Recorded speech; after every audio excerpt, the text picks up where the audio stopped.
Hello, welcome back to Karenliz TV. And for today's video, I'm going to do a makeup tutorial. And this is a ano ba siya?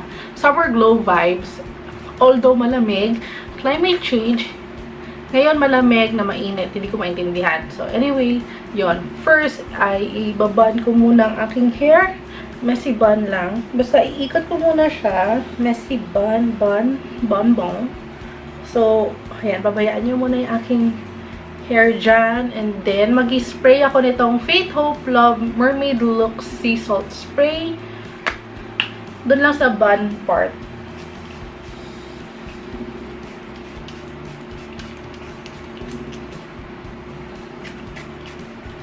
So, enough na yon. So, bago ko mag-start sa aking makeup tutorial, maglalagay lang ako ng music sa aking tenga. So, okay na yan. Medyo hihinaan ko para narinig ko yung volume na aking boses. Pinapakinggan ko ay Korean. K-pop. Ito yung salamin na from Altea, Korea. Yung kanilang may bare essentials. So, bago ako mag-makeup, mag-spray muna ako ng Faith, Hope, Love Cucumber Hydrating Mist.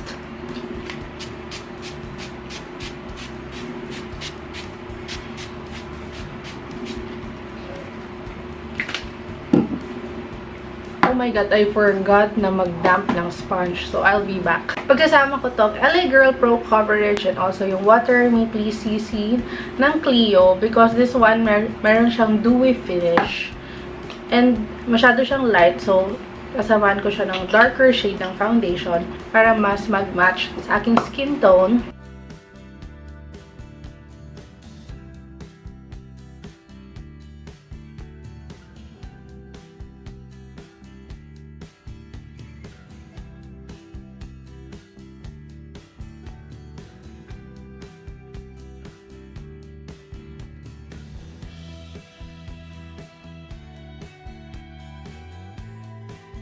So, my all-time favorite concealer, Maybelline Fit Me in the shade Sand.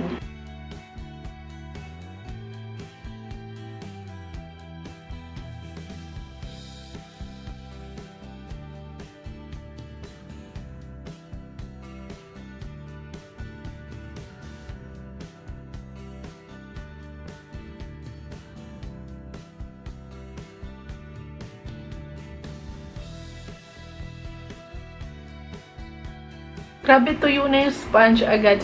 Mainit naman ngayon. Ano ba talaga? Kanina medyo malamig. Mga gagamitin kong brushes ay itong from lights+DIY.com. So, meron tayong 24 brush set. So, ito na yung gagamitin ko sa aking makeup. So, I'm grabbing this powder brush. And ito, gagamitin ko itong Maybelline Clear Smooth All-in-One in the shade Honey. Medyo darker yung mga binibili kong powder kasi yung mga old foundation ko ay mapuputi. And medyo umitim ako. I chose Honey. Kahit alam kong masyado siyang dark. Pero okay lang siya. Mas maganda siya sa summer vibes natin. So, hindi na ako magbe-bake. Kasi ayaw natin ng masyadong matte for summer. O, diba? Para mas less yung pagpapantay ng leeg and ng face. Alam ko talaga na medyo umitim ako eh.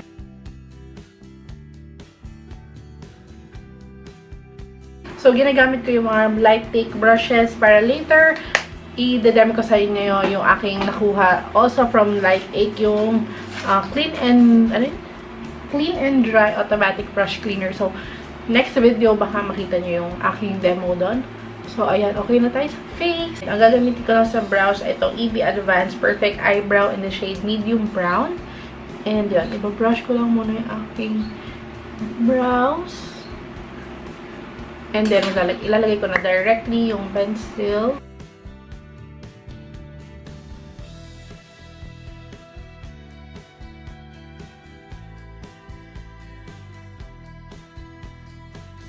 Kasi walang brush na kasama yung pencil. So, ito na lang yung meron tayo dito brush.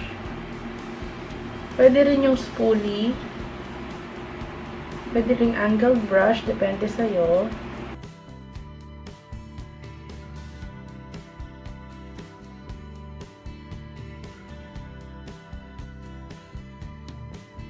So, I'll be doing the other brows off cam. Tapos, lilinisin ko lang ng concealer ang aking brows. And I'll be using this concealer brush also from the brush set.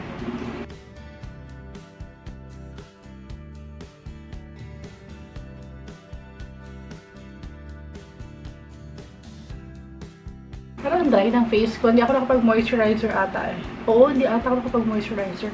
So, gagamitin ko lang itong Cucumber Hydrating Mist para mag-spray lang ulit. Ayun, para mag-fresh. So, for the summer vibes, gusto ko pa rin mag-eyeshadow. Pero hindi ko naman sinabing pang beach to eh. So, summer vibes. Gagamitin ko itong Leblanc's Bare Eyeshadow. And parehas silang medyo parang mineral loose powder. So, I'll be using my fingers. First is itong number 4. Finger na nagamitin ko kasi mas maganda. As in, super shimmer nito.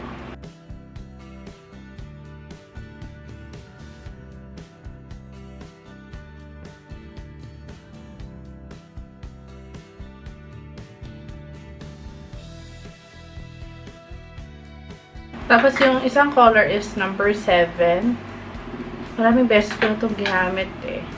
So, ang ganda niya talaga. Next, this one naman, I'll be using this blending brush para lang madagdagan yung kulay niya. Pero very light lang.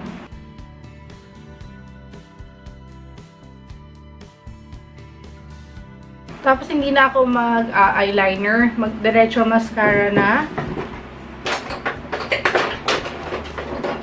Kasi mas nakaka-fresh. And gagamitin ko naman ito Easy Advance / Define.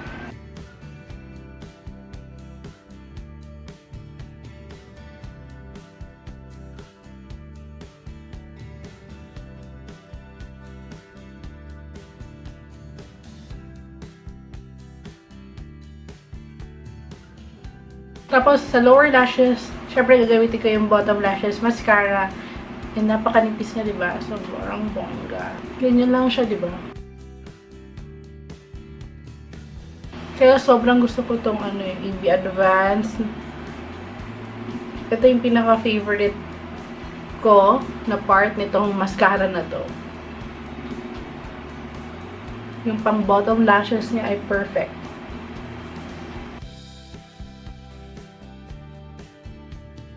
O, diba? Mukhang buka na yung aking mata. So, mag-add pa tayo onte.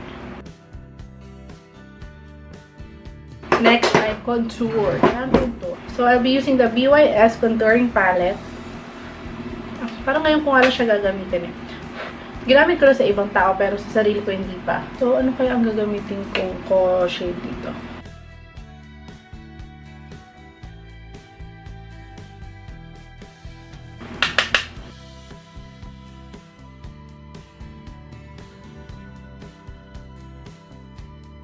Ang ganda, oh.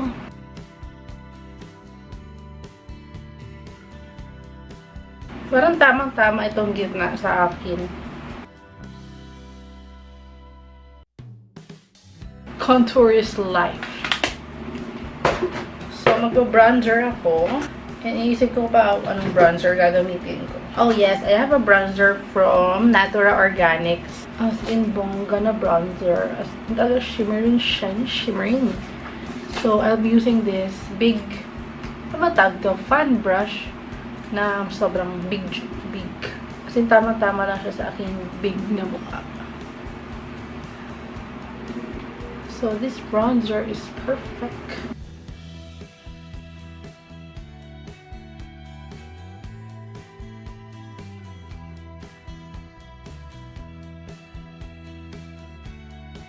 Blush. Magdadagdag ako ng blush.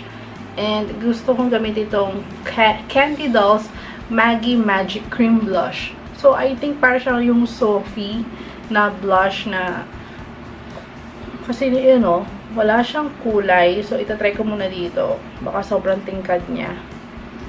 So, yan. Transparent siya. Tapos, once na biniblend mo na siya, nakikita mo na may color siya. Ayan, nakikita mo na yung pink niya. Oh, galing. So, dapat underneath the powder siya, no? So, ilalagay ko lang siya dito. So, tingin ko naman hindi niya madadrag yung makeup.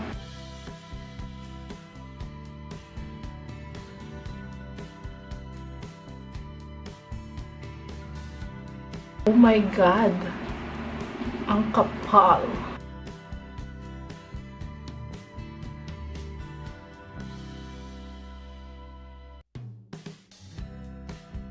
Wala, napadami. So, mali yung aking routine. But anyway, magagawa ng paraan yan.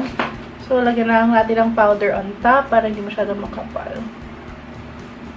Tapos, balik natin yung bronzer.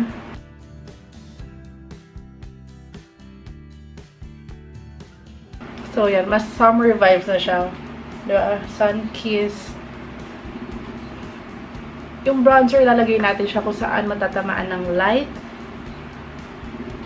Para yun yung pinakakita-kita.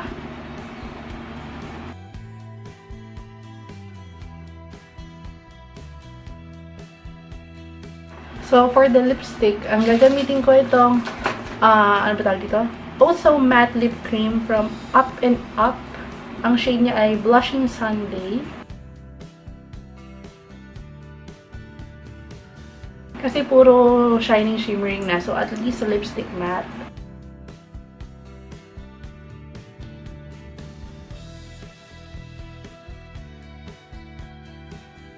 I think yung color naman na to ay for summer.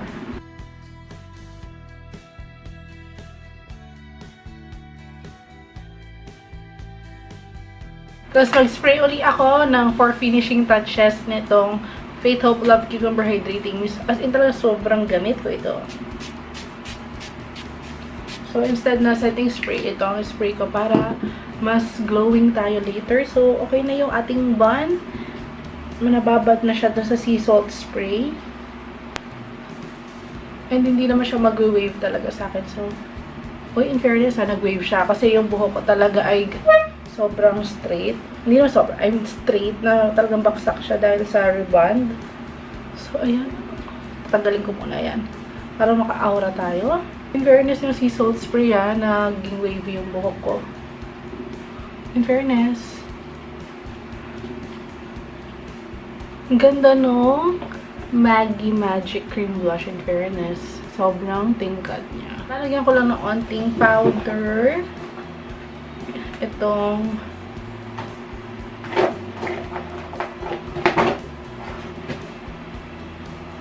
so, lalagyan ko lang ng powder to kasi sobrang napakapal.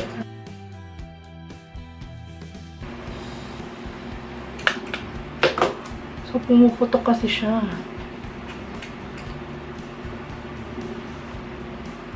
At least makita nyo na tinap off ko siya. Tapos, syempre, yan, dagdag tayo ng bronzer. So, thank you, Manos, for watching. So, yun. At least, honest lang ako. Hindi ako perfect. Thank you, Manos, for watching. Please don't forget to subscribe, like, comment. I'll also keep in mind more positivity, less negativity. And I'll see you on the next one. Bye, Malos!